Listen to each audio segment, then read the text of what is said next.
nós temos uma palavra muito importante para a sua vida, que é a oração mais importante de toda a história da humanidade. Mas que oração será essa?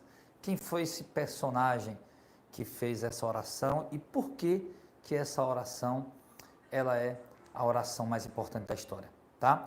E com essa oração nós vamos ver coisas importantíssimas para a nossa vida e vamos aprender com realmente, vamos tirar dentre as muitas lições que nós vamos aprender, importantíssimas para nossas vidas, para a Igreja de Cristo.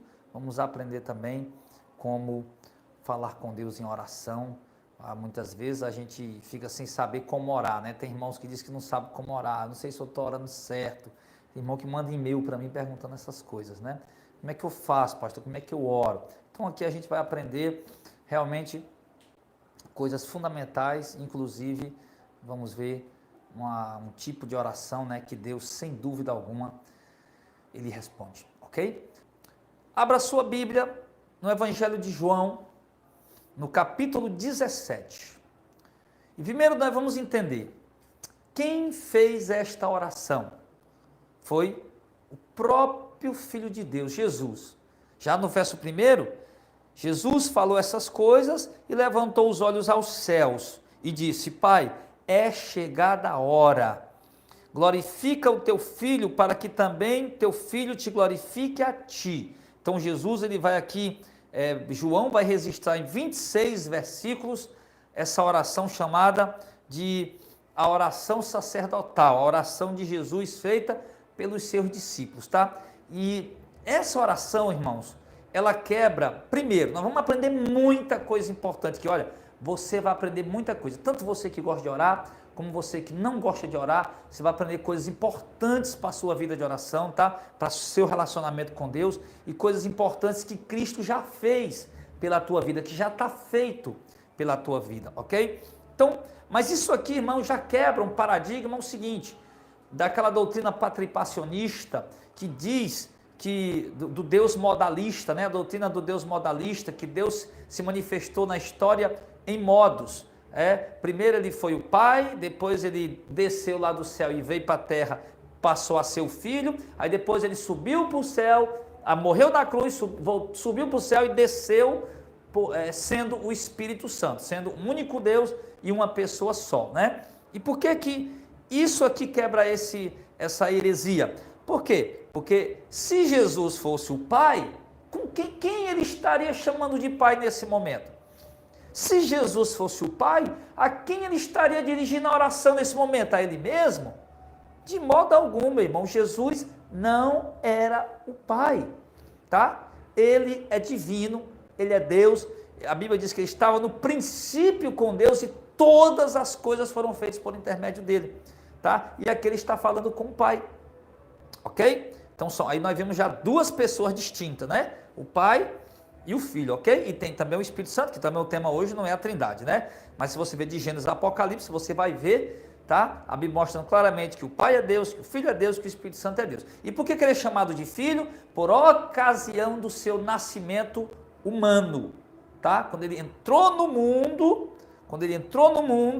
aí ele disse: Tu és o meu Filho, eu hoje te gerei, tá? Sendo que ele já existia na eternidade com o Pai, mas ele passou a adotar, vamos dizer, esse nome, esse termo de filho, por ocasião do seu nascimento terreno, ok? Mas ele é Deus soberano, ele estava falando com o Pai, estava orando, tá? São duas pessoas distintas.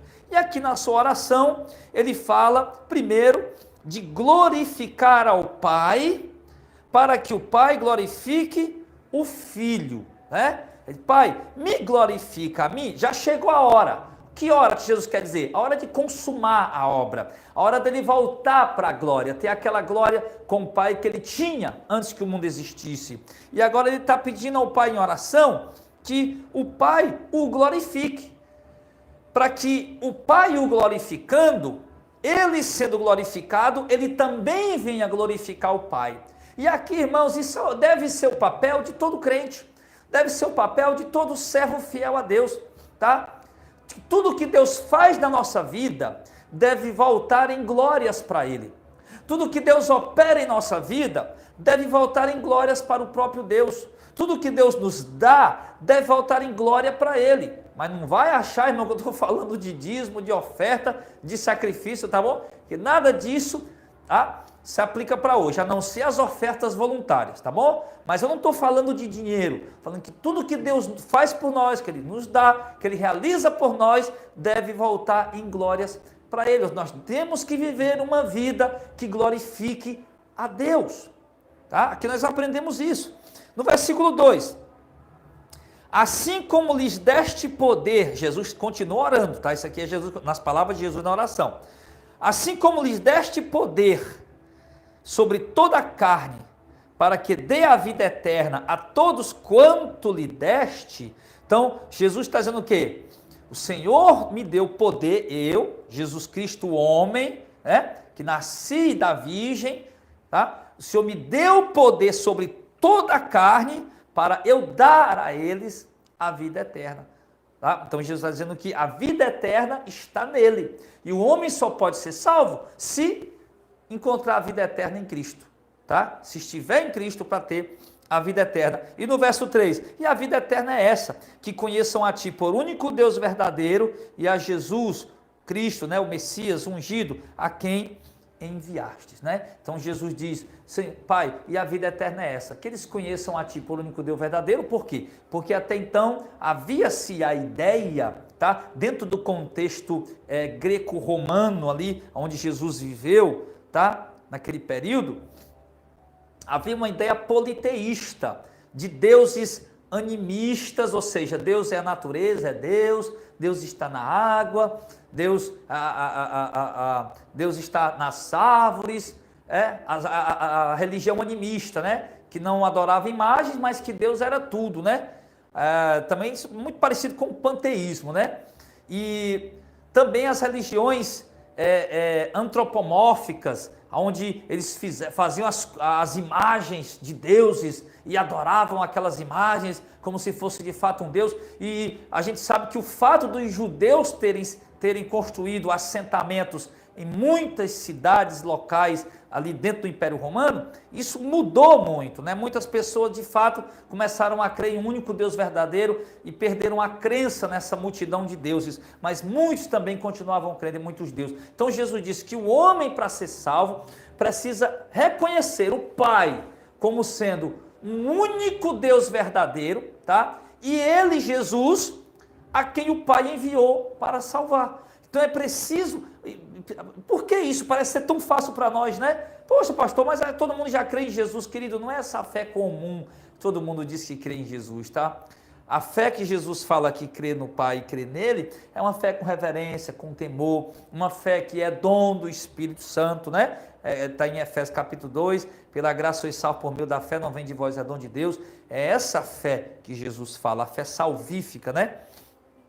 E ele continua dizendo, então Jesus queria que o povo, naquela oração, né, Jesus pedindo para que as pessoas, os eleitos, reconhecessem que ele era aquele a quem o Pai havia enviado para salvar, que eles não precisavam esperar outro, né? Vieram outros antes dele dizendo ser o Messias, mas não eram, e iam vir outros depois dele dizendo ser o Messias, mas também não seriam, que ele de fato era o Messias, que havia chegado o momento exato, a consumação dos séculos, a plenitude, aliás, dos tempos, né? Eu te glorifiquei na terra, tendo consumada a obra que me deste a fazer. Então, quando nós recebemos uma obra de Deus, tá, para realizar, nós precisamos realizar, por mais difícil que ela seja, irmão. Por mais dolorosa que ela seja, por mais exaustiva que ela seja, por mais cansativa que ela seja, irmão. Todos os apóstolos e profetas, próprio Filho de Deus Jesus, irmão, receberam missões dificílimas de realizar, foram mal interpretados, foram mal compreendidos, foram criticados, caluniados, lhes armaram ciladas, muitos foram mortos, assassinados, torturados, irmãos, e era difícil, muitos tiveram que entrar no meio do Senado político para dizer que eles estavam em pecado, muitos tiveram que entrar, ir à porta do templo, como Jeremias e outros profetas, e à porta do templo, onde um povo estritamente religioso, falso, né? Com seus ritos religiosos, achavam que estavam justificados diante de Deus, e ter que ir lá e dizer, olha, vocês estão em pecado, vocês precisam se arrepender, como João Batista, lá no deserto da Judéia, na margem do Rio Jordão, pregando ao povo que se arrependa, realizando lá aquele rito judaico, né, do batismo de João Batista, que o batismo de João Batista não deve ser confundido com o batismo cristão, tá? O batismo de João Batista era um rito judaico, um rito de purificação judaica. Então, eram ministérios confrontadores, ministérios, irmãos, onde esses homens foram mal compreendidos.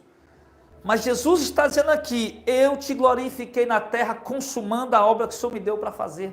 E isso, irmãos, nos arremeta a Paulo. Tá? Isso aqui Jesus está orando, falando com o Pai. Será que nós podemos falar, Pai, o Senhor tem me usado para consumar a obra que o Senhor me entregou? Obrigado, Pai. Obrigado, o Senhor tem me usado para levar avante o ministério que o Senhor me deu. Né? Ou será que a gente tem parado? Será que a gente tem estacionado? Eu me lembro de Paulo na sua última epístola, que foi a sua segunda epístola a Timóteo, a última epístola que Paulo escreveu, tá? Antes da sua morte, e ele disse, já está chegando a hora da minha partida. Vai falar, combati o bom combate, completei a carreira, guardei a fé, desde agora a coroa da justiça me está guardada, não somente a mim, mas a todos aqueles que amarem a vinda do Senhor. Então Paulo está dizendo que chegou o fim da carreira dele.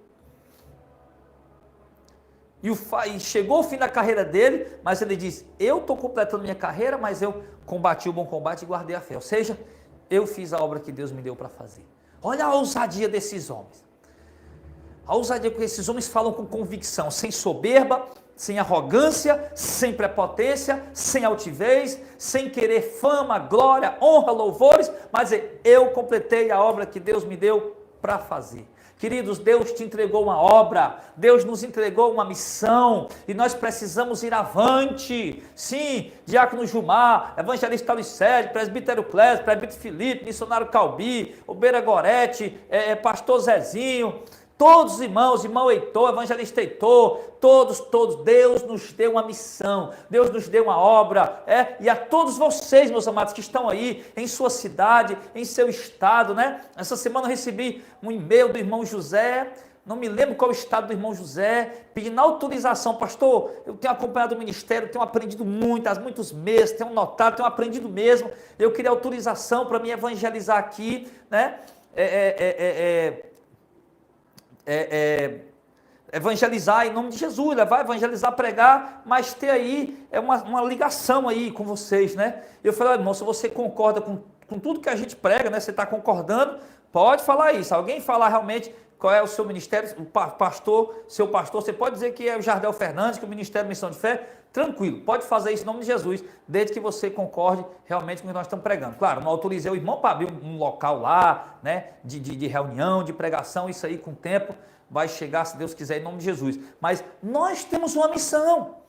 E o que é que nós estamos fazendo, irmão? Nós estamos acomodados. Deus nos deu uma missão, Deus disse para Abraão, sai da tua casa, da tua parentela e vai para a terra que eu te mostrarei.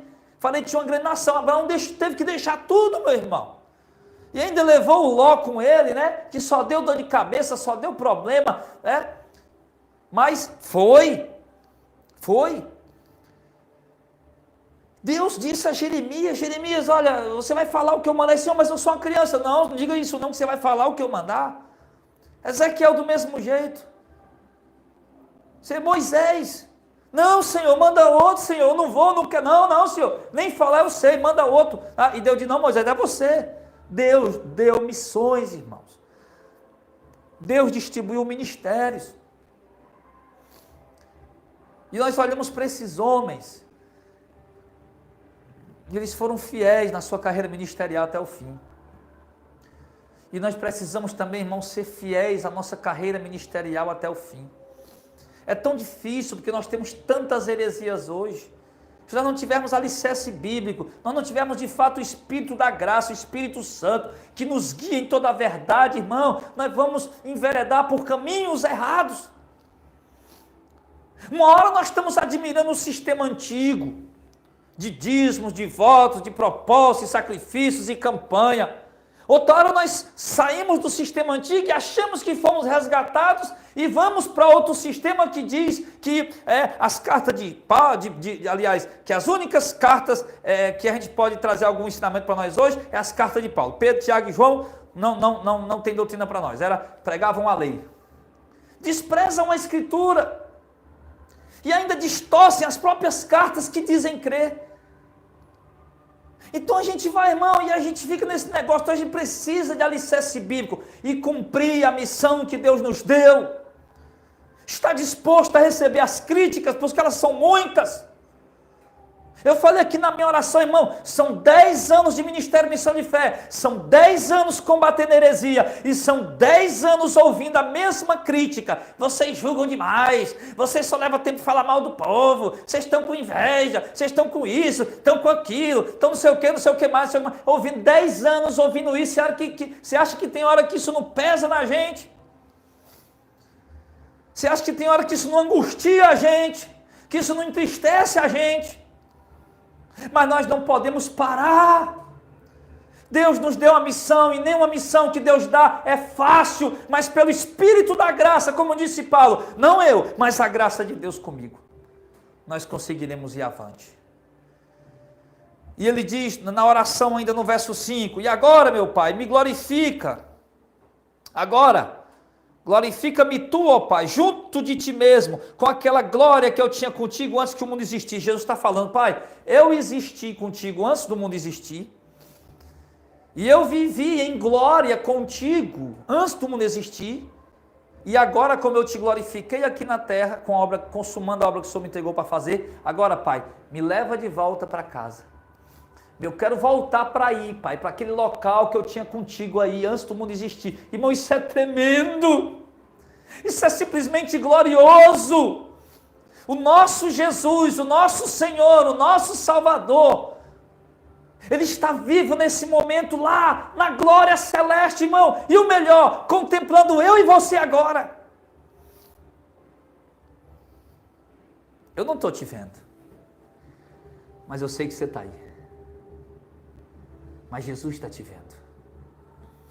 Eu olho aqui, eu vejo meu filho à minha direita, minha esposa à minha esquerda, e vocês aí a quem eu não posso ver.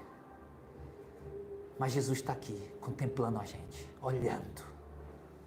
Sim, sondando tudo, contemplando tudo, olhando tudo. E Ele está na glória, lá na glória, contemplando porque Ele é Deus. Ele está conosco. Ele não nos abandona, mas Ele disse, eu vou voltar para casa. Então, essa doutrina modalista, né?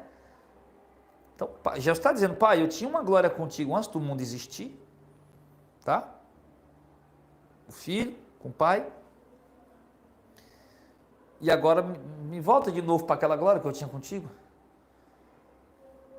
Aí, interessante também, quando Estevão estava sendo apedrejado, ele olha para o céu e vê Jesus em pé à direita do Pai, da majestade. Poxa, se Jesus é o Pai, aliás, então quem foi esse que Estevão viu? O Filho, né, Jesus em pé à direita da majestade. Quem era essa majestade? O Pai. E o que estava em pé? O Filho, Jesus. E ele continua dizendo, manifestei o teu nome aos homens, que do mundo me deste, eram teus, e tu nos destes, e guardaram a tua palavra. Ou seja, Jesus disse, eu revelei o teu nome. Quando Filipe disse, Senhor, mostra-nos o Pai, isso nos basta, Jesus disse, Filipe, eu estou com tanto tempo convosco, e tu ainda não tem me conhecido? Diz, quem vê a mim vê o Pai. A Bíblia diz, o Paulo disse que Jesus é a imagem expressa da própria pessoa do Pai. E aí ele está dizendo, manifestei o teu nome aos homens que do mundo me destes. Senhor, os eleitos que estão no mundo, os homens do mundo que são eleitos, que o Senhor os deu para mim, para serem meus irmãos, meus discípulos, para que eu seja o primogênito dentre muitos irmãos, esses que o Senhor me deu para mim, esses eleitos, eu revelei o teu nome para eles. Quando Jesus fala revelei o teu nome, no entendimento judaico, né? No entendimento judaico, ele fala revelou a própria pessoa de Deus. É isso. Para nós não, para nós um nome é apenas um nome. O João, a Maria, o José. E na cultura judaica não, o nome revela a essência da própria pessoa, o próprio ser. Por exemplo, eles davam nomes, quando nascia Esaú, cabeludo, peludo, né? Porque ele era peludo. Jacó nasceu agarrado no calcanhar do Esaú, é aquele que agarra. Aí Deus vai e muda o nome, não é mais Jacó não, agora é Israel, príncipe de Deus. Então, o nome, no entendimento judaico, ele traz referência à essência do ser da própria pessoa. Tá? Então, quando Jesus diz que revelou o nome dele, aqueles que do mundo me deste, que são os eleitos, que o Pai deu, olha, isso aqui são os eleitos, e eu te entrego eles para você morrer por eles, para você salvá-los. Então, Jesus que revelou a essência, o Pai, para eles, para nós, né? Peraí que tem mais coisa tremenda aqui. Olha só que oração maravilhosa, a oração que Jesus fez. Agora, já tem conhecido que tudo quanto me deste provém de ti. Diz, olha, Pai, agora eles estão sabendo que tudo quanto eu tenho, tudo que eu possuo, sabe que foi o Senhor quem me deu. E aí eles continuam dizendo, porque lhes dei as palavras que me deste, e eles as receberam, e têm verdadeiramente conhecido que saí de ti, e creram que os que me enviaste, né? Então, o que foi que Jesus recebeu do Pai que deu para os discípulos? Jesus fala aqui, as palavras. Sim, as palavras o Senhor me deu. Agora eles têm entendido que tudo quanto me destes veio de ti. Tá? Aí ele diz aqui que deles as palavras que me deste. As palavras que o Senhor me deu, foram as palavras que eu transmiti. Irmão, ministros fiéis, olha essa oração de Jesus, coisa maravilhosa. Ministros fiéis. O ministro, se ele quer ser um ministro fiel a Deus, ele precisa transmitir com limpeza, com pureza, a palavra que o Pai deu. Não precisa inventar, irmão. Não precisa. Ai, não, mas eu quero ficar famoso, eu tenho que inventar alguma coisa para o povo poder me seguir. Não, irmão, você não precisa ficar famoso. O que você precisa é ser ministro fiel. Transmitir as palavras de Deus simplesmente como elas são. Somente como elas são, pronto. Foi isso que Jesus fez, é isso que qualquer ministro fiel faz. Paulo fala disso também em suas epístolas. Aí ele continua a sua oração. No verso número 9 ele diz, eu rogo por eles, não rogo pelo mundo, mas por aqueles que me deste, porque são teus. Olha aqui, irmão. Preste atenção nisso. Olha a oração de Jesus.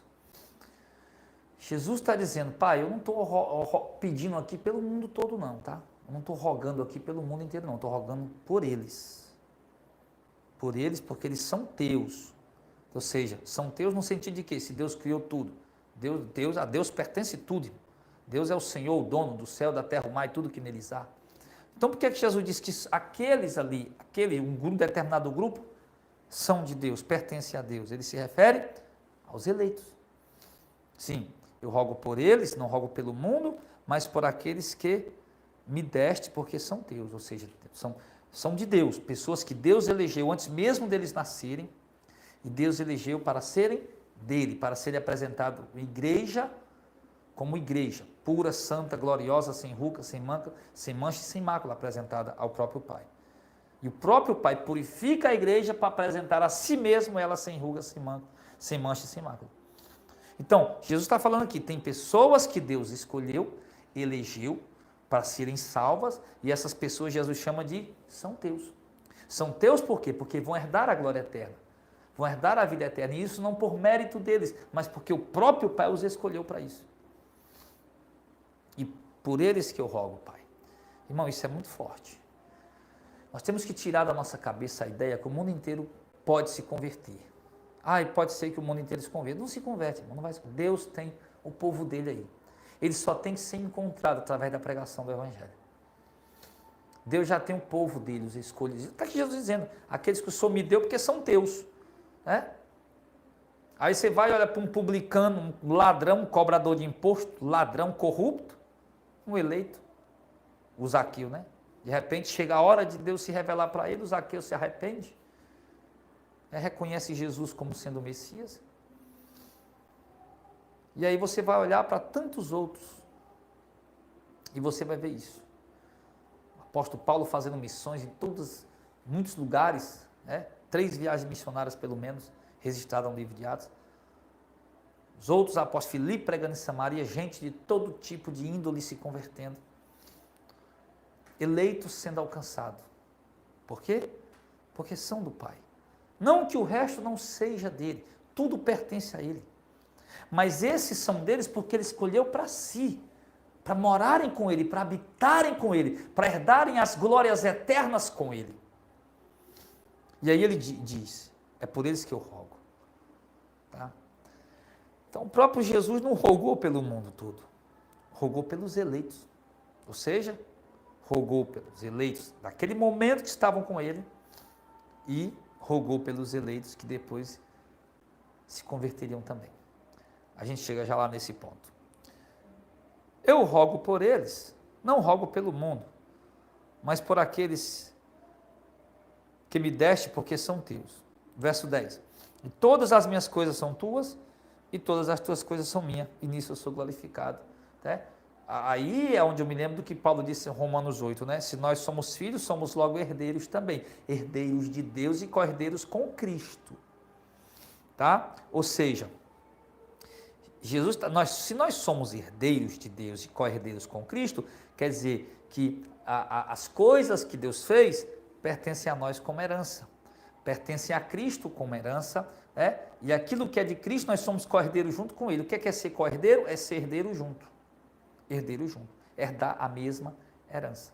E aqui Jesus está dizendo, todas as minhas coisas são tuas, todas as tuas coisas são minhas, e nisso eu sou glorificado. Tá. Então já está dizendo que tudo que Deus criou, tudo que Deus fez é herança dos eleitos, é herança dos salvos. Amém, pessoal? É nossa herança. É herança de Cristo, todas as tuas coisas são minhas. Sim, Jesus diz, Pai, todas as tuas coisas são minhas, todas as minhas coisas são tuas. Então, da mesma forma acontece conosco, porque nós somos co-herdeiros com Cristo. Se todas as coisas do Pai pertencem ao Filho Jesus, então logo pertencem também a nós, que também somos filhos, herdeiros da mesma herança, co-herdeiros da mesma promessa, da mesma herança. E aí ele continua, e olha que coisa tremenda, e ainda você acha que você é pobre? Você não é pobre, irmão. Você não é pobre. Você pode ter suas dificuldades aqui nessa terra, mas quando você partir, se você é um eleito e crê em Cristo verdadeiramente, que você partir para as mansões eternas, meu irmão, nem o homem mais rico do mundo, vai comparar 1/1000 a riqueza que Deus já tem preparado para ti, já é tua, na verdade. Já é tua, já te pertence. Tá? Só falta agora o momento de você se apropriar dela, e esse momento vai chegar. Tá? Esse momento vai chegar. Nós já estamos usufruindo dessa herança, né? Pelo fato de Deus já ter se revelado a nós, ter nos dado Espírito, e o reino de Deus já habitar dentro de nós. Mas, quando nós partirmos daqui, e formos para as glórias eternas, aí nós vamos ver de fato, igual eu estou vendo essa parede, igual eu estou pegando nesse púlpito. Sei que tem gente que não crê. Eu vou andar em ruas de ouro. Ô glória. Se você não crê, problema seu. Se você acha que Deus não pode fazer isso, problema seu. Tá? Na verdade, Paulo disse aos romanos, né? Paulo, o apóstolo dos gentios, disse aos coríntios que parece de fato loucura para os que não têm o Espírito.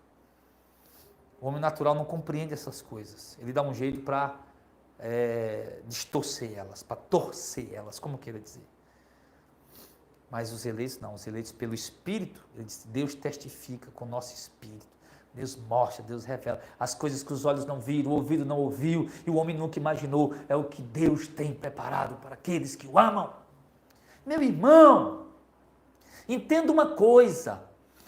Você acha que nós vamos lá para o céu, ficar lá voando igual os anjos, ficar lá vivendo uma vida monótona, olhando aqui, o rapaz, que negócio monótono, já está com 1000 anos da eternidade, ninguém faz nada aqui. Meu irmão, para de bobeira, para de meninice.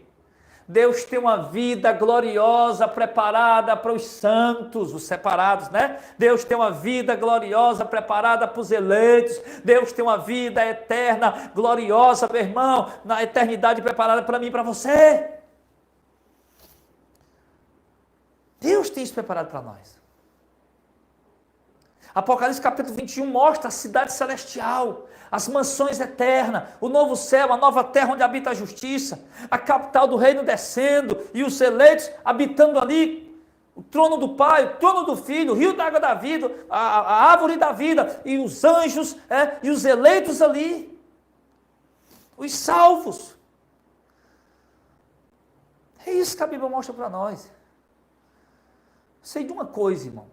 Nossa mente não consegue, nós cremos com toda certeza, mas nós não conseguimos dimensionar ou mensurar o tamanho, a grandeza, a glória disso. Olha o que Paulo disse quando ele foi arrebatado até o terceiro céu. Eu ouvi palavras inefáveis, as quais não é lícito o homem ouvir. O que é inefável? Vai no dicionário. Inefável é algo impossível de se exprimir com palavras, impossível de se explicar com palavras. Irmão, como é que pode? Como é que pode? Eu ouvi palavras que são impossíveis de se escrever com palavras humanas. Oh, glória! É a nossa herança, meu irmão. É a glória que nos espera. Está aqui Jesus falando. E ele continua. Eu já não estou mais no mundo, mas eles estão no mundo. E eu vou para ti, Pai. Pai Santo, guarda em teu nome aqueles que me deste, para que sejam um, assim como nós. Né? Observe, já disse, eu não estou mais no mundo, porque de fato ele já está chegando a hora dele partir para a glória, para a eternidade. Mas eles vão ficar aqui. Embora eles não são daqui, mas eles vão ficar aqui. E eu peço que o Senhor os guarde, para que eles sejam um, como eu, Pai, e tu somos um. Como é que eu posso ser um com o Delzinho? Se o Delzinho é o Delzinho e eu sou o Jardel. Como é que eu posso ser um com a Viviane? Se a Viviane é a Viviane e eu sou o Jardel? Pelo vínculo do Espírito.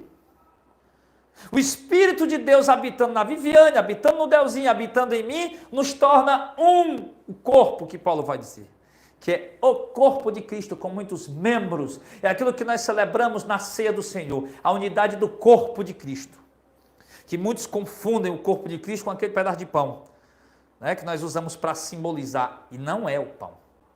O corpo de Cristo é a igreja, é o povo eleito de Deus que tem o Espírito. É assim que nós nos tornamos um, mesmo sendo vários. O mistério da Trindade vai por aí, mais ou menos. Aí ele continua dizendo,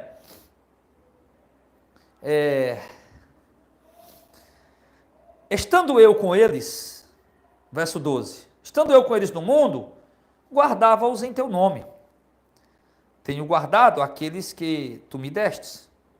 E nenhum deles se perdeu, senão o filho da perdição, para que a escritura se cumprisse. O filho da perdição se refere a quem? Se refere a Judas Iscariotes.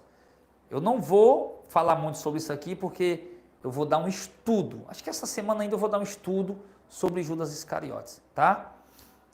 O irmão pediu, pastor, faz um estudo aí sobre Judas. Pronto, vou dar esse estudo para vocês, tá? Aí nós vamos ver lá. Que a Bíblia, João diz que, João 6,70, Jesus disse, eu escolhi vocês os 12, um de vós é um diabo. Ai, tá vendo aí, o diabo não existe, ó, o diabo é só um adjetivo, tá aí, Judas é um diabo. Aí lá, no mesmo evangelho de João, a Bíblia diz, tendo Satanás entrado em Judas, opa, peraí, se Judas é um diabo, o que é que Satanás entrou nele? Então, a gente vai explicar isso para vocês direitinho, tá bom? E por que ele é chamado de filho da perdição, tá? Então, Jesus está dizendo, olha, os que o Senhor me deu, nenhum deles se perdeu. Por quê? Porque eleito não se perde, irmão. Tira isso da tua cabeça. Judas se perdeu porque ele era o filho da perdição. Ele era filho do maligno. Tem os filhos de Deus e os filhos do maligno. E Judas era filho do maligno, Judas era filho da perdição, e ele estava dentro da profecia que ia ser escolhido. Quando Jesus escolheu os 12, escolheu Judas junto com ele, tá? Porque Judas era o escolhido, o eleito para cumprir os desígnios eternos de Deus. Ah, pastor Jardel, você está pregando heresia. Deus destinou Judas para isso? Sim, meu irmão, Deus destinou Judas para isso. Deus predestinou Judas para isso. Você acha que Deus ia esperar pela boa vontade de algum discípulo? Jesus, você vai lá, né, escolhe 12 aí, vamos torcer para um deles aí querer te trair, né, para te entregar os líderes aí. Vamos torcer aí, vamos torcer. Vai lá, o Judas, vai Judas. Não, vamos torcer aqui, vamos André. O André vai trair ele. Vai André, vai, traz Jesus. Não, poxa vida, o André não traiu. Ó. Imagina Deus lá no céu pensando assim, irmão, não pode. Poxa vida, olha aí, ó, o André não traiu, meu Deus, não vai dar certo o meu plano. Não, peraí, vai lá, o Felipe vai trair. Felipe, vai lá, vai Felipe, agora ele trai. Vixe, não vai trair. Quem que vai, meu Deus, quem vai fazer isso? Deus não podia esperar pela vontade humana. O homem tem livre agência para tudo, menos para a salvação. Tá? Você tem livre agência para escolher a blusa que você vai comprar, para escolher a calça que você vai usar. Você tem livre agência para escolher a Bíblia que você quer comprar, tá? A marca, o celular, o tipo do celular. A pessoa com quem você vai casar. A profissão que você vai exercer. Você tem livre agência para escolher. Eu vou pintar essa parede que cor, meu Deus. Vou pintar ela de azul, eu gosto de azul. Aquela ali pinta de rosa, eu acho que fica um contraste legal. Azul com rosa. Livre agência. Apaga a luz. Acende a luz, livre agência. Agora, para salvação, não. Salvação é obra soberana de Deus, tá? Na vida dos escolhidos. Aí o homem não tem livre agência, tá? Mas, já falei esses dias, irmãos, fiz muitos estudos, acho que uns 10 estudos, sobre predestinação, eleição, explicando bem direitinho, né? E eu vou, né, trazer aqui para o canal, tá, os vídeos que eu gravei para colocar, e vou também sentar com vocês, vamos estudar isso aí, tá, um pouco mais ao vivo também, tá bom? Em nome de Jesus. Tanto vou trazer os vídeos que eu já gravei, como eu vou fazer vídeos novos, vou fazer ao vivo também sobre esse assunto em nome do Senhor. Então já trazendo, nenhum deles se perdeu, dos que o Senhor me deu, porque eles são teus. Agora, se perdeu só um, filho da perdição, porque a Escritura tinha que se cumprir. Judas fazia parte de uma profecia da Escritura.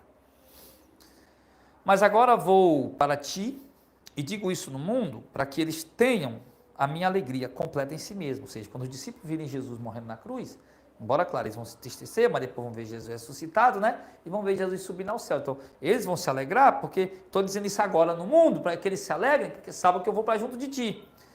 Dele a tua palavra e o mundo os odiou. Porque não são do mundo, assim como eu do mundo não sou. Aí aqui, né, até coloquei aquela questão do que nem sempre, quando a Bíblia fala mundo, ela está se referindo a todo o mundo inteiro indistintamente. Está se referindo a determinado grupo de pessoas. Aqui no caso aqui, Jesus está se referindo àqueles que rejeitam a verdade. O mundo os odiou, não é o mundo inteiro. Porque, quer dizer que até os discípulos tinham ódio de si mesmos, uns dos outros? Não. Tá? Se Jesus estivesse dizendo o mundo inteiro, todas as pessoas do mundo inteiro indistintamente, então até os discípulos se odiavam. Mas quando Jesus deles tua palavra e o mundo os odiou, ele se refere ao restante que não são os eleitos, que odeiam os eleitos, os que têm a verdade de Deus. Dele a tua palavra, o mundo os odiou, porque não são do mundo, assim como eu do mundo não sou. Embora estamos aqui, mas não somos daqui. Né? Nossa pátria celestial. Não peço que eu os tire do mundo, mas que eu os livre do mal. Tá? Então Jesus diz, não peço para o Senhor tirar eles daqui, peço que o Senhor livre eles do mal. Aí é onde entra aquela velho debate, né? Mas afinal o que é mal aos olhos de Deus, né? Aos olhos de Deus, mal, ele é bem diferente dos olhos do homem, tá? Por exemplo, para mim e para você, a pessoa matar um homem, matar uma mulher, uma pessoa, isso é mal. E no Antigo Testamento a gente sabe que Deus mandou matar cidades inteiras. E o próprio Deus, aliás, destruiu cidades inteiras, Sodoma, Gomorra, com homem, mulher, criança, animal, cabrito, jumento, tudo. Isso, a gente olhasse, visse alguém fazendo isso, meu Deus, que maldade. Tá? Então, a concepção de Deus, tá, em relação ao mal, tá? Então, a gente vai além da nossa compreensão, tá? Em muitas ocasiões, obviamente, né? Em muitas ocasiões. Então, ele está dizendo que Jesus vai nos guardar do mal. Mas que mal esse Deus vai nos guardar? Jesus está pedindo. Porque os discípulos sofreram muito. Paulo mesmo levou 5 vezes 39 chibatadas. O navio de Paulo afundou 3 vezes. Aí que a gente vai dizer outro, vai ter azar sim para lá, viajando um navio, um apóstolo de Cristo, dos principais, navio afundar 3 vezes. Isso mostra que o que acontece com o ímpio também acontece com o crente. Não é esse tipo de mal que ele está falando. Das coisas da vida, das adversidades da vida, dos acidentes de percurso. Não. Se você for ver João falando lá, na sua primeira epístola, ele vai dizer que aqueles que são de Deus, o maligno não lhe toca. Aqui ele já está falando do mal, do maligno, está se referindo ao inimigo. Mas os colocaram na cabeça dos crentes. Outro dia o irmão estava me falando que a mulher crente estava possessa. Não tem como um crente estar possesso. A mulher crente, a macumba pegou nela. Não tem como o crente, a macumba pegar nele, meu irmão. Um eleito, um servo de Deus, uma macumba pegar, não existe isso. Tá? Você vê nessas igrejas neopentecostais, o povo dizendo que estão cheio do poder de Deus, cai no chão, fica se debatendo, descontrolado, dizendo que estão cheios do poder de Deus. Que isso, pelo amor de Deus. Que é isso. Mas os crentes, infelizmente, aprenderam que tudo é o diabo. Né? Tudo é o maligno, tudo é o diabo. O vento bateu forte, a porta bateu, opa, Satanás, está amarrado, está repreendido. Vai caminhando na rua, deu uma topada numa pedra, Satanás, só pode ser o diabo mesmo, está repreendido, em nome de Jesus, Satanás. Tu quer atrapalhar o meu caminho, mas tu não vai atrapalhar não, eu vou seguir minha caminhada. Tudo eles botam para o diabo. E não é, meu irmão, tá? Não é. O diabo, certamente, ele não é apenas um adjetivo, ele é um ser, já provei isso biblicamente agora recente, tá? Tá aí, o vídeo está aí, no canal. E li todas as passagens da Bíblia, do Novo Testamento, que fala sobre Satanás, da Bíblia inteira, né? Que fala sobre Satanás, o diabo, e nós vimos que não era apenas um adjetivo, vimos que realmente tinha momentos que era um adjetivo, mas tinha momentos que referia-se a um ser, tá? Mas enfim, então o maligno não nos toca, é exatamente isso, que Satanás não tem mais poder sobre nossas vidas. Paulo vai falar daqueles cuja vontade estão presos debaixo da vontade de Satanás. Os laços de Satanás estão presos, laçados por Satanás. Mas que a verdade vai, entra e liberta-os. Tá? Então Jesus disse que o maligno não tem mais poder sobre as nossas vidas. Ele pediu para o Pai, guarda-os do mal, guarda-os do maligno. Que o maligno, o mal, Satanás, o diabo, a antiga serpente, o dragão, a aparência dele eu não faço ideia como seja, só vejo os termos que a Bíblia fala, diz assim, que ele é nosso inimigo. E Jesus está pedindo para o Pai nos guardar dele. Aí como é que eu vou ter medo do diabo? Isso é coisa de menino. O que mais roda nas igrejas neopentecostal é o diabo. Nunca vi um povo para ter mais medo do cão, do Satanás, do diabo, do que os crentes, meu irmão. Tá? Então, para com isso, meu irmão. Muito pelo contrário, nós temos autoridade sobre eles. Nós temos poder e autoridade sobre Satanás, sobre suas hortes, sobre os demônios. Não tem que ter medo do diabo, ter medo de Satanás. Não, meu irmão. Para com isso. Os pastores usam, as igrejas heréticas do sistema antigo usam isso, irmão, para aprisionar o povo. Eu já falei isso aqui 1 milhão de vezes. Tudo que é estratégia. Se você sair da minha igreja, o diabo vai te pegar. O irmão Cruz, credo, bengalou 3 vezes, então eu vou ficar aqui mesmo. Que isso, rapaz? Que isso? Dizem, né, contam uma história, eu não sei se é verdade, deve ser uma brincadeira, eu não sei, eu só sei que contam que estavam num culto, numa igreja aí, O diabo se manifestou lá, numa pessoa lá, né? Ficou possessa. E aí, sabe que vai há vários tipos de possessão, né? Tem uma mulher curvada possessa que não estava fazendo disciplina nenhuma. Era um espírito de enfermidade que estava nela. Já tinha outro lá que Jesus expulsou o demônio, que era surdo e mudo. Já tinha outro lá que estava se dando convulsão, né? Tinha outro, o gadareno, que ninguém conseguia nem amarrar com cadeias e grilhões, quebrava tudo. Legiões de demônios nele.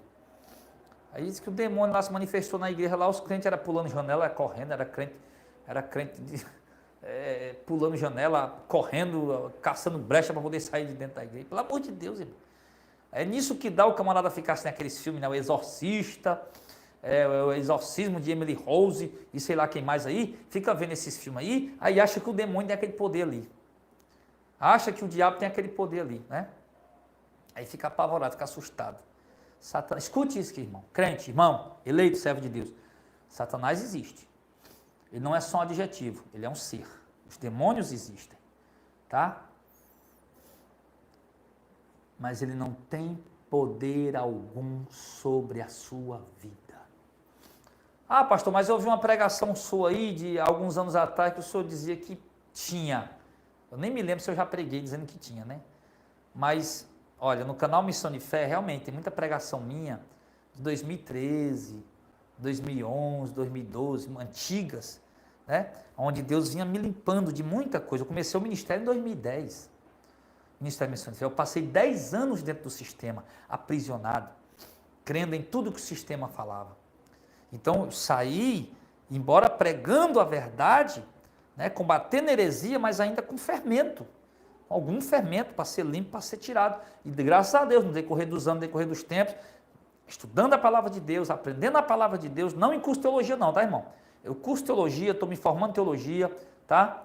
Mas eu aprendo isso pela palavra de Deus, tá? Pela palavra de Deus. Sou muito questionador. Muito questionador. Se no curso de teologia ele ensinar uma coisa que não está de acordo com a palavra de Deus, eu questiono. Se fizer confusão com o professor, eu paro de questionar com ele, mas questiono comigo e com Deus ali, e não aceito aquilo e acabou essa história. Ok? Então é isso. Tem muita estratégia. Inclusive o maligno é a principal delas, né? Você sabe, né? Que a Universal é uma que usa mais isso. A Universal bota um filme do demônio correndo atrás do povo, né? O capeta correndo atrás do povo. Aí mostrando lá que... Aí pega um ex da Universal, que saiu da igreja, aí lá foi lá, o diabo pegou ele, quebrou ele, fez um monte de coisa com ele, aí o camarada agora volta lá para dar o testemunho, aí bota aqueles vídeos, né, com a imagem do capeta lá, do demônio, do Satanás lá, aí fica lá aterrorizando os outros lá para não sair da Universal. E tem um monte de gente que não sai por causa disso, com medo, né? Então, esse não é o evangelho da graça, não. O evangelho da graça tira o medo, ele liberta, ele não põe medo, tá? O evangelho de Deus, o evangelho de Cristo, o evangelho genuíno, puro e verdadeiro. Ele não põe medo, ele tira o medo, ele não põe fardo, ele tira o fardo. É isso que ele faz, tá? E aí, ele diz mais uma vez aqui, verso 15. Aliás, no verso 16. Não são do mundo, como eu do mundo não sou. Santifica-os na verdade, a tua palavra é a verdade. Pai, tua palavra é a verdade. Santifica-os na verdade, ou seja, conduz eles dentro da tua verdade. Ou seja, quem anda dentro da verdade está santificado. Quem não anda dentro da verdade não está santificado. Tá? Então, santo não é pegar o nome de uma pessoa que fez umas coisinhas boas, vamos canonizar e pregar o quadro dela na parede e rezar por ela agora. Não, rezar por ela agora. Não. Anda na verdade é santificado. Tá? Separado. Assim como tu me enviaste ao mundo, também eu os enviei ao mundo. O Pai enviou Jesus ao mundo, o Filho. Agora o Filho vai dar ordem para que a gente vá também. Vão e preguem o Evangelho a toda criatura, né? Façam discípulos, ensinando a guardar todas as coisas que eu vos tenho mandado. É isso. Isso foi ordem de Jesus para os apóstolos. E eles andaram pregando o Evangelho da graça, viu? Não foi lei não, foi graça. Todos eles. Pedro, Judas, João, Tiago, Paulo, ok? E por eles me santifico a mim mesmo, para que também eles sejam santificados na verdade. Eu não rogo somente por esses, olha aqui, irmão, chegou em nós agora. Não rogo somente por esses aqui, estão aqui, ó. Mas também por aqueles que pela sua palavra hão de crer em mim. Quem que estava com Jesus ali naquela hora, irmão? Hã? Os 12. Os 12, né? Até Judas estava lá. Aí já disse, ó. Aliás, né? Ele tá dizendo, falou que Judas estava lá, mas tinha se perdido, né? Era o filho da perdição, né? Mas estava lá os eleitos.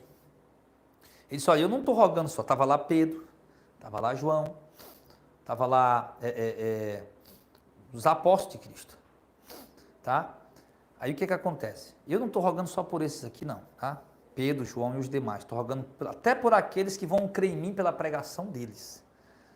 Ou seja, os demais apóstolos, incluindo Pedro e João, vão pregar o que eu tenho mandado eles pregar.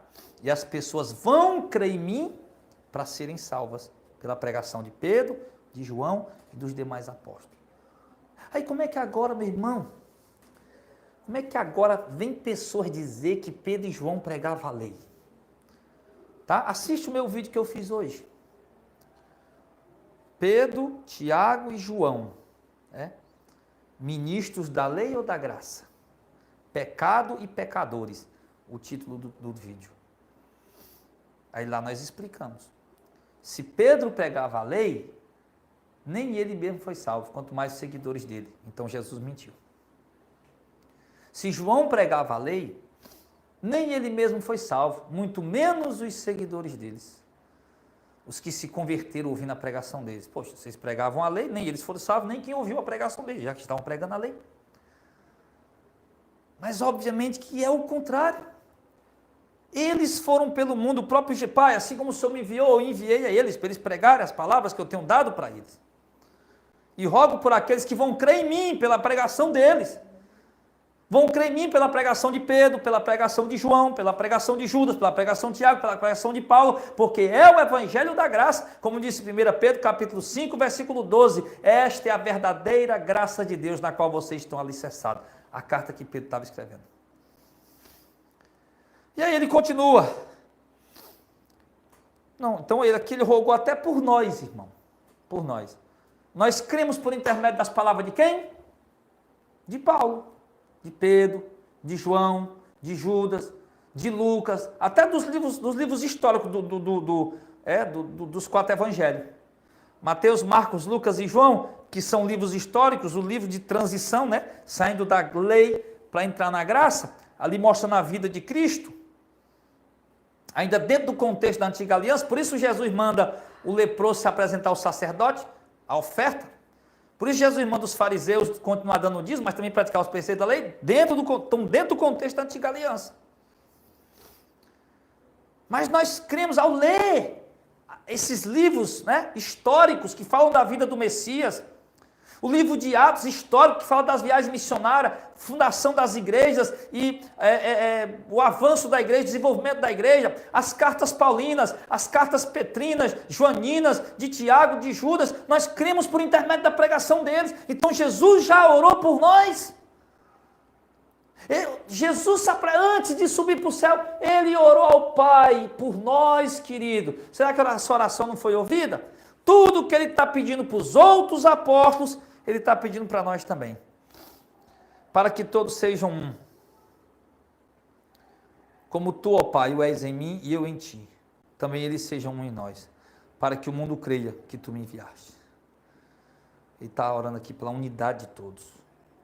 Embora tenha irmão lá no Japão, nos Estados Unidos, no Belém do Pará, no Minas Gerais, em Alagoas, em Maceió, então, mas espalhado, mas são um. Assim como Jesus e o Pai são um. Verso 22, e eu lhes dei a glória que a mim me deste, para que sejam um, como nós somos um. Eu neles, tu em mim. Olha que coisa tremenda. Olha, nós estamos ligados diretamente com o Pai por intermédio de Jesus. Só somos ligados com o Pai se for por intermédio do Filho. Como ele mesmo diz, né? Ninguém vem ao Pai a não ser por mim. Então, Jesus disse que deu a nós a glória que recebeu do Pai. A glória é nossa, não tem quem tome.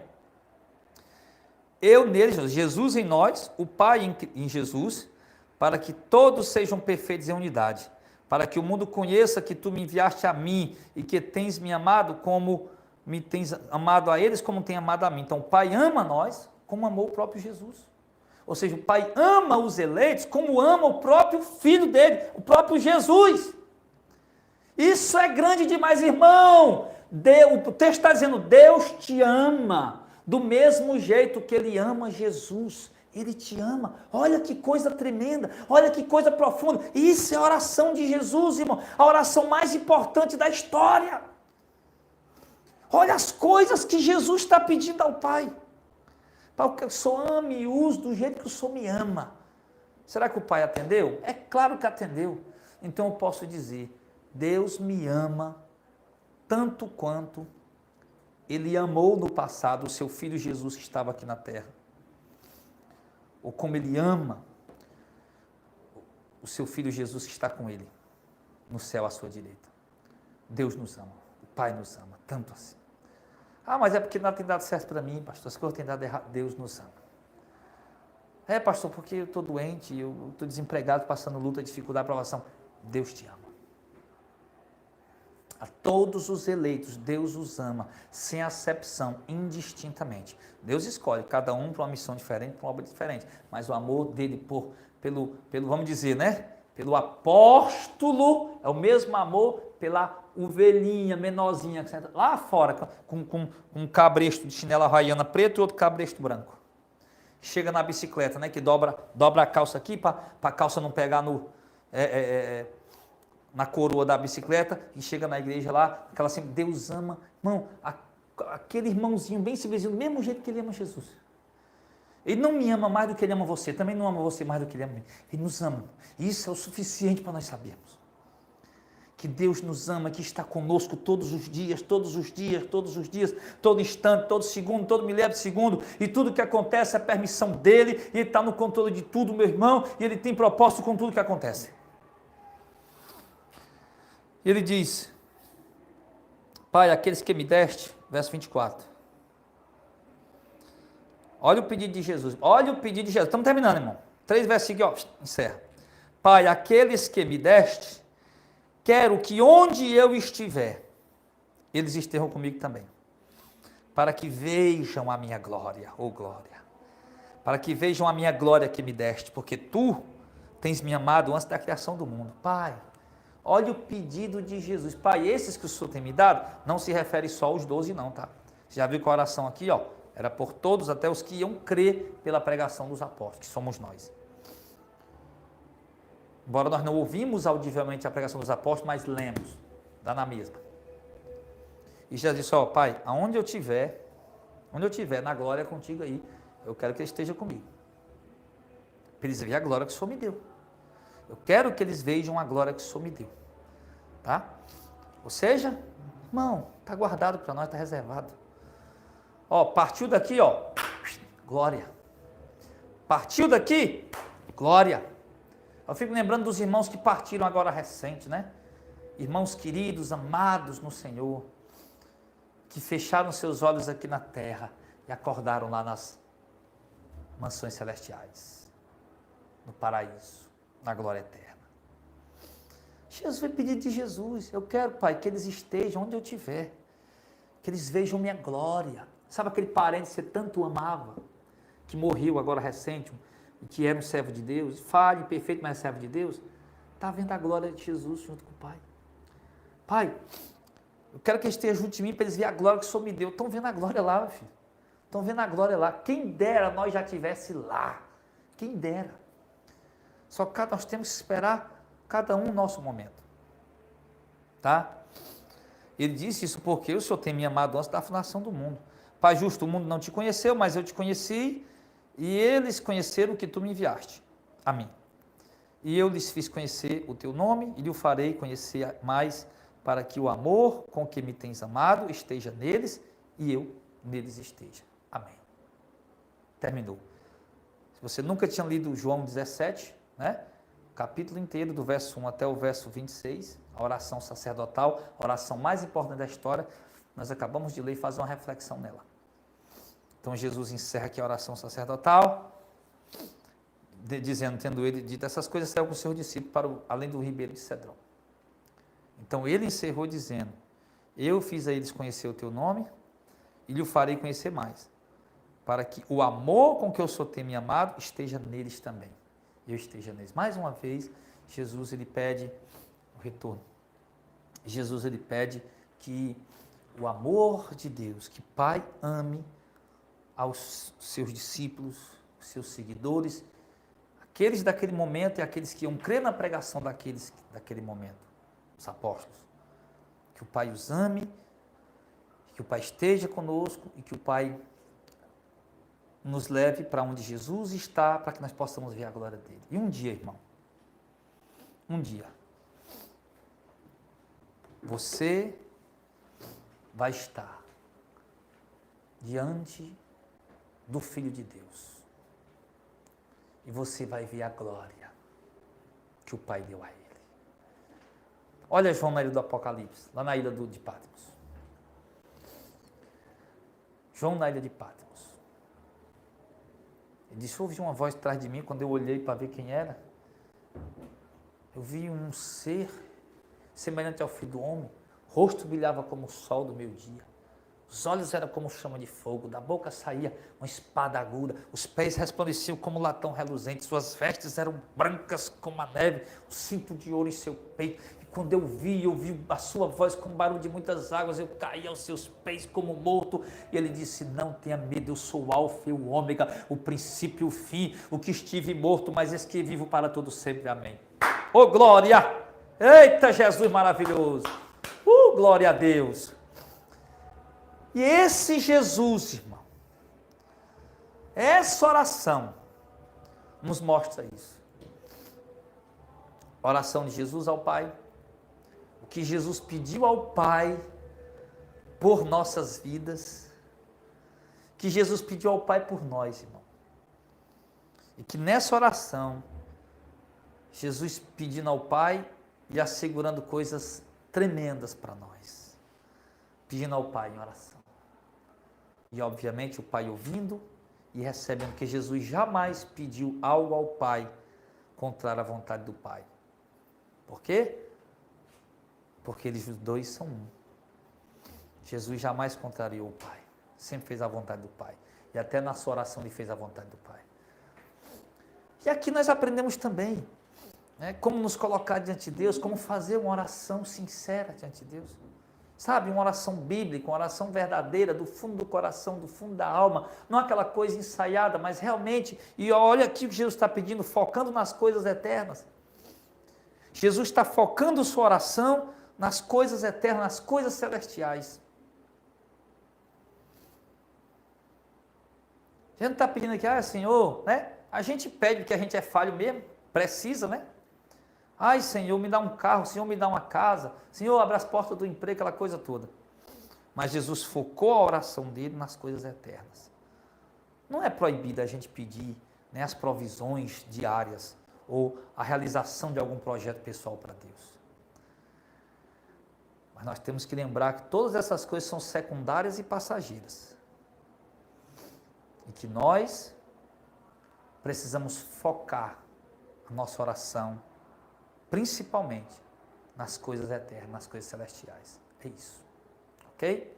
E vimos aqui também sobre a missão, a grande missão que Jesus recebeu e cumpriu, e que nós também temos recebido pelo próprio Jesus. Jesus recebeu do Pai e cumpriu a missão. Nós recebemos de Cristo a missão para cumprir. Precisamos ser fiel. Então, meu irmão, se você está aí cansado, está exausto, tá? Você está aí debilitado, sentindo o pior dos pecadores, pior pessoa do mundo, né? Cansado de tanto ouvir crítica, por conta da sua pregação genuína verdadeira, sossega teu coração. Isso é normal. Descansa um pouco, tá? Tira um momento aí de lazer com a tua esposa. Vai numa pousada aí, irmão. Vai lá, vai numa pousada aí, dá um jeito aí, arruma um dinheiro aí. Passa lá uns 2 ou 3 dias com a tua esposa na pousada. Então, deita lá no hidromassagem lá com ela. Né? E a gente gasta dinheiro, a gente compra TV de 40, 50 polegadas, não sei quantos mil reais, compra não sei o que mais, não sei quantos mil reais, que eu não posso gastar R$1.000, R$1.500, R$2.000 também, não passo o cartão lá, parcelo em 50 vezes, faço um consórcio lá e vou passar 3 dias na pousada mais a minha esposa.